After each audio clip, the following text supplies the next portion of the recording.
All right, so I ran a little bit of an experiment over a week to try and see what kind of applications, what kind of pieces of software I was using on a day-to-day basis. So if you have a look here, what's quite interesting is this is a list of all of the applications, or at least the most popular applications that I use on a daily and weekly basis. So you'll notice, a lot is related to remote work. It has definitely impacted this list. If you look at the top of that list, we've got Miro, which is an online shared digital whiteboard that we use quite intensively for collaboration between different teams and people. But if you also have a look there, a lot of chat applications, WhatsApp, Discord, Slack, Telegram, are all chat applications that I'm using on an hourly basis throughout the day. So this exercise was quite enlightening. If I had a look at the different applications, there were 36 applications in total that I used on my computer, and a total of 64 unique websites within that week, right? I would have thought that number would be a lot higher, but in total, 64 unique websites or web applications is what I used in that specific week of the experiment. And all of this on this one machine that I use for working. 41 gigabytes of data was used. Now you might be wondering why I just kind of had a look at what popular apps I use. There's screen time on your Mac or on your iPad or iPhone that kind of tells you this information anyway. But what I was really interested in was the number of clicks, the number of interactions I was having with these applications. If you look at these numbers, some of them are quite staggering. I was actually quite surprised after running it for a week and looking at the outcomes of this. I mean, Miro is up there with almost 7,000 clicks in that week, which is kind of understandable. Miro is mainly a kind of mouse-based application. And then following that, a lot of email, a lot of chat, a lot of websites with 4,000 clicks. We got kind of shared documents with SharePoint and Google Drive. We've got our video streaming or video conferencing applications, Zoom and Teams. And then it kind of starts dropping off as you go down the line there. And this equaled a total of 32,000 clicks in that week. This excludes keystrokes. I wasn't kind of recording every key tap that I have. So obviously that plays a factor in this kind of experiment where some applications might be more, inclined to make use of the keyboard, where others might be using the mouse interactions more heavily. So why did I do this? Why did I want to look at this experiment? Well, I think each click, each interaction that I had with these applications, each interaction that you have with your applications, or that your users have with the applications and the digital channels that you are building for them, is an opportunity to learn about that user. It gives you some insight into what is their behavior, what are they doing in your application, what are their goals. If you watch a factory worker work, you'll observe many movements, many interactions, many objects being picked up or switched on or switched off, and they all have specific objectives.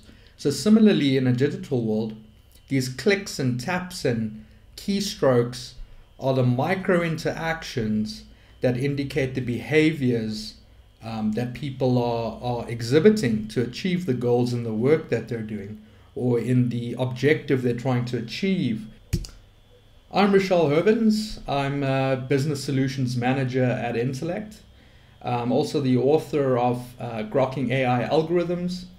And today I want to be talking about making technology personal. How can we make a more personalized experience for our users and our customers for mutual benefit? All right. So when we look at our daily kind of routine, the things we do on a daily basis. I mean, most of us are working, and in our work, we all have different objectives that we might want to meet. Or even in your personal life, everything you're doing is towards some sort of objective, whether it's with your family, a hobby, whatever the case might be. In this example here, let's say that I have the objective to gain alignment with my team.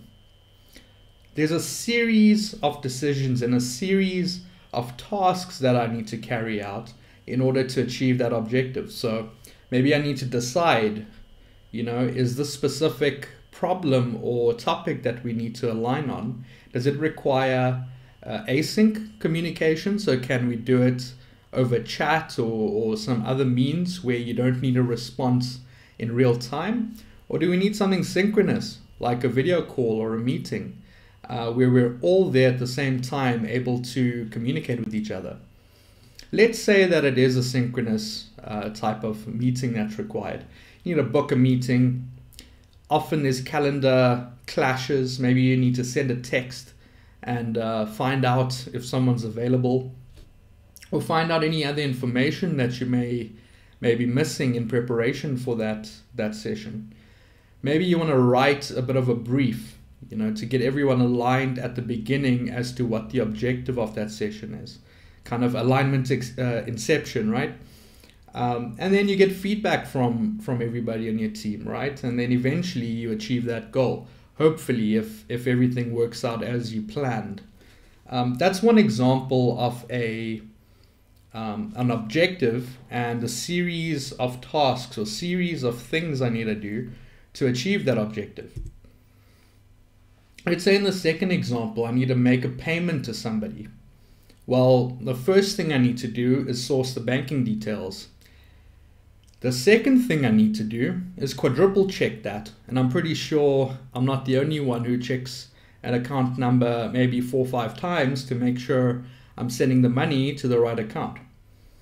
After that, you may want to sign into your online banking or your mobile app and then enter the details correctly and then submit it, right? So obviously there's a lot more interactions happening in the different applications we might be using in these 2 examples, but I kind of summarize it into some steps along that journey. The point I'm trying to make is that we've got a bunch of different things that need to happen to meet an objective, all right? So how can we use this information of people interacting with our platforms and our systems and applications to refine this process, to help people meet their objectives quicker, more efficiently, more effectively? Here's an example that I'm sure a lot of you might be able to relate to. Back in the 90s or early 2000s, if you wanted to listen to music, you need to find a website that has a music library. Usually you'll search for a genre. You'll find maybe some recognizable artists, and then you'll find a good song. You'll go through that whole process, find a good song, and then you can listen to music that you enjoy. Obviously, this process is talking about getting music online as opposed to old school CDs or cassettes, but this is the general process of listening to music. But if you recall, in the previous example of that experiment, Spotify was one of the most lowest ranking applications in my list, right? If we go back, Spotify only had 321 clicks in that entire week. And I usually have Spotify open all the time, every day, listen to music between kind of meetings and things. So compared to that whole 32,000 clicks across all the applications, Spotify only had 321 clicks. And think about what Spotify does for us. Spotify allows you to go through this entire journey of finding a music library, searching for a genre you might like, searching for artists you might like, searching for songs you might like. And they've bundled that into an experience that solves the problem, okay? And at 321 clicks, I promise you, they're making the best usage they can out of each and every one of those clicks. Whenever I'm clicking on a song or a playlist or an artist or making a search, this is helping them understand what I like, what I don't like. Did I click on something and did I listen to it? How long did I listen to it for? So each of those clicks are really important in their world. We like to think everyone's unique. You know, everyone has a different background, different beliefs. They've been brought up differently. They live in different environments. They have different factors in their environments. They have different routines. You know, they have different tooling and infrastructure, different devices they might use, and a different internet connectivity, different motivators that motivate them towards their objectives. And that's true. Everybody does have a different set of these things. But at the same time, there's so many of us that there's so much overlap in these attributes when it comes to a specific person. So you can group people, you know, based on some knowledge on these different attributes into specific segments. So in that Spotify example, I can group people who like, you know, a variety of music from classical to electronic music, but leave out metal music, right? Like in my case, I have a variety of music on my Spotify, but I don't get any metal music because I don't really like metal music. And Spotify is able to kind of create these segments of people, even though everybody is so unique. You know, you share a lot of similar attributes with others, whether you know it or not. So when we think about people and their different attributes, and we kind of try to marry that with what we're trying to achieve with our, you know, systems or solutions that we're building, you know, how does that fit together? You know, we've got objectives that people are trying to accomplish, whether it's listening to music, finding alignment in their team, paying their bills on time, whatever the case might be, there's a specific objective. As we saw earlier, there's tasks involved in achieving that objective. And when we're talking about our digital solutions, there's clicks involved, there's interactions involved with whatever, you know, application or website or chatbot or whatever you're building that helps the user achieve those tasks and also ultimately achieve those objectives. So when you look at all the clicks and all of the data, you might get something like this, right? You've got this array of data points, and a lot of people think, you know, I'll slap some analytics dashboard or analytics tooling within my application and it's golden. You know, I've done my job. But you need to find the signal in the noise, because what you get is a lot of data, a wealth of data, but very few data points and very few interactions can give you insights that are useful in your decision making, in your ability to understand, you know, that specific user or that segment of users. People like to say data is gold. Data isn't gold. If I could think of a metaphor, I'd say data is like sand particles. It can be used to build a robust skyscraper, you know, use concrete to build a robust skyscraper, or the sand could be used to build a flimsy sandcastle, right? You know, it's all about what you do with that data and what you do with that data responsibly, right? So maybe after you sift through all of this data and you know exactly what you're looking for, you know what objectives or interactions you want to map, you know what's going to inform you the most, that's where you find a signal in that noise.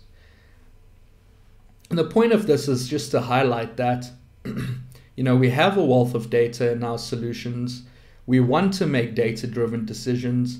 We want to leverage that data to provide a better experience for our customers and our users. But when we have noise, we can't really do that. So we need to make sense of that data in some way that can guide us better. Now, how do we do that? Typically, in many large organizations, this is what you see. This is how you represent the kind of organization at large. Maybe you have this executive level of people that make certain decisions, and that orange box over there means they have a specific objective, and maybe it's a strategic objective that then filters down to other teams and other divisions within that organization. And very neatly, there's different layers of teams that communicate with each other. And this is typically how we see different organizations. And at the end of the day, you've got these pink blocks, which represent solutions. Very nice and neatly, there's 3 solutions that address the 3 different objectives for those different divisions. And the executive level is happy, everything is butterflies and rainbows. But in reality, this is not how organizations operate. This is not how teams interact. It looks more like this. You've got these pools of people that are working towards shared objectives. Sometimes your objectives overlap with other teams and other people's objectives. You have this kind of chaotic looking lines of communication between everybody. And it's kind of like a living organism.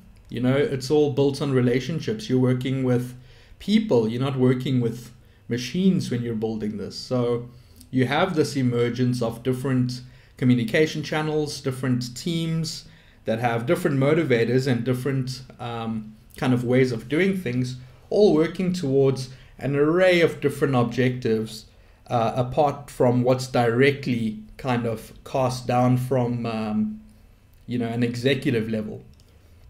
And your solutions tend to look something like this. You have small, sometimes large solutions that are addressing different problems for different objectives that you're trying to achieve, right? And these teams and people are trying their best to fulfill their responsibilities by leveraging these solutions, building new solutions, extending existing solutions. But this is how it looks. It's not as neatly laid out as the previous picture. It's a little bit more organic and chaotic, as you see here.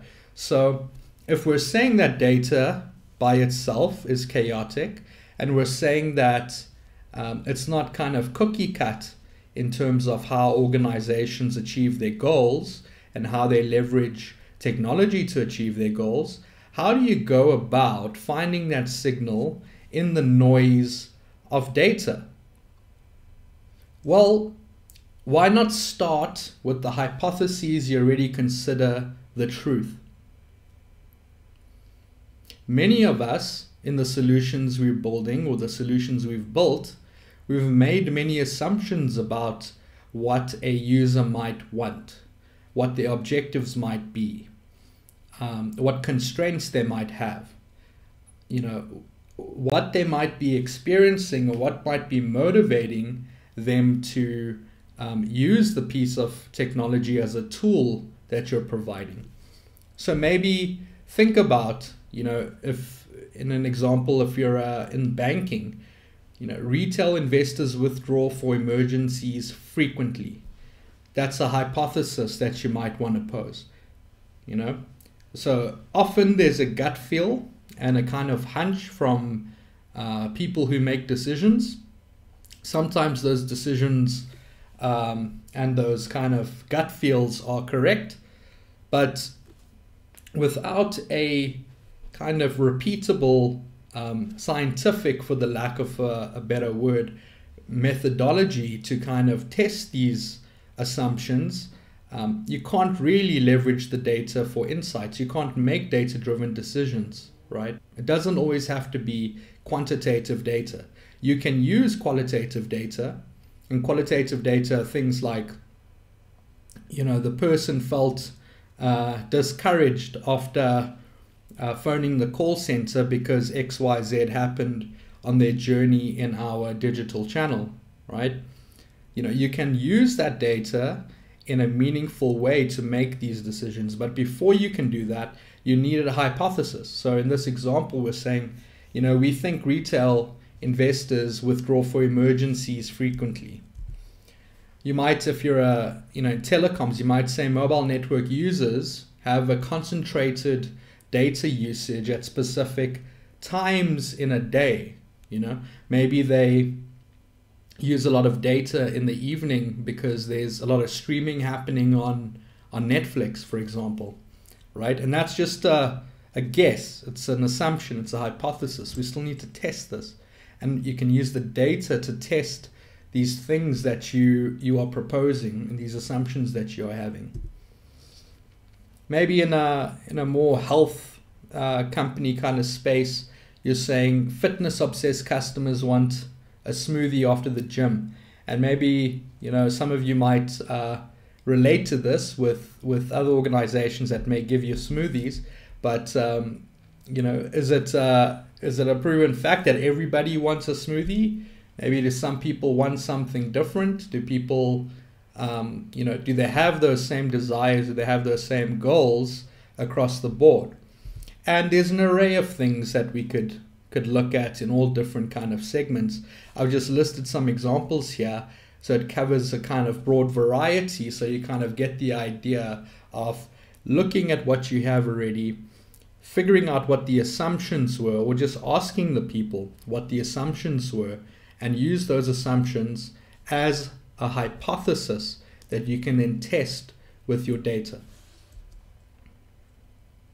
Okay, if you've zeroed in on a specific hypothesis you wanna explore, you wanna test, use data to better understand the person or the segment. Like we mentioned earlier, everyone's unique, but we can be grouped up. In that specific example around retail investors withdrawing emergency funds frequently, right? Maybe we can ask, is it all retail investors or just a segment of those investors that withdraw for emergencies? Do some withdraw for other reasons? Do they withdraw for vacations on a yearly basis? Is our data telling us that a specific group of people with a specific behavior in our systems are withdrawing their investments in November for a December vacation, for argument's sake? You see, we're using that hypothesis to now find other questions that we can ask the data, because we can't just ask the broad hypothesis to the data. We can't just ask, do retail investors withdraw for emergencies frequently? We need to explore the other questions that can be derived from that hypothesis. Does the segment share any behaviors in their interactions? So are they looking at their portfolio at certain points in the month?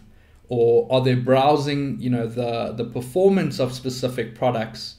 And do they share that with other people who also withdraw funds? Do they maybe, is there a correlation in how they do their deposits? Is there a certain range in which money they deposit on a monthly basis? Is it more ad hoc?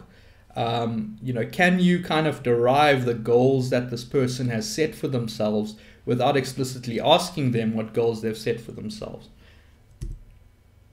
And that's not a bad way to do it either. If you're asking your customers a question to kind of validate your hypothesis, the problem is we can't keep asking customers what they want. We have to kind of read between the lines to understand what customers and people want. People will often tell you they want something specific, but what they actually want is something very different. So it's our jobs to kind of read between the lines and find the answers to those questions. And there could be a range of other questions that spawn up from this hypothesis. Are there specific products commonly bought by this segment? Does the segment share a specific demographic? Are their earnings similar? You know, are they banking with a specific bank, for example? Maybe there's an unknown feature with a specific bank where if you withdraw or you deposit money, you get certain points that can be reclaimed for something. Just hypothetically, you know, a lot can come out of these questions that you're asking just based on that single hypothesis. So the essence of what I'm saying here is, you know, everybody is unique, but not completely unique.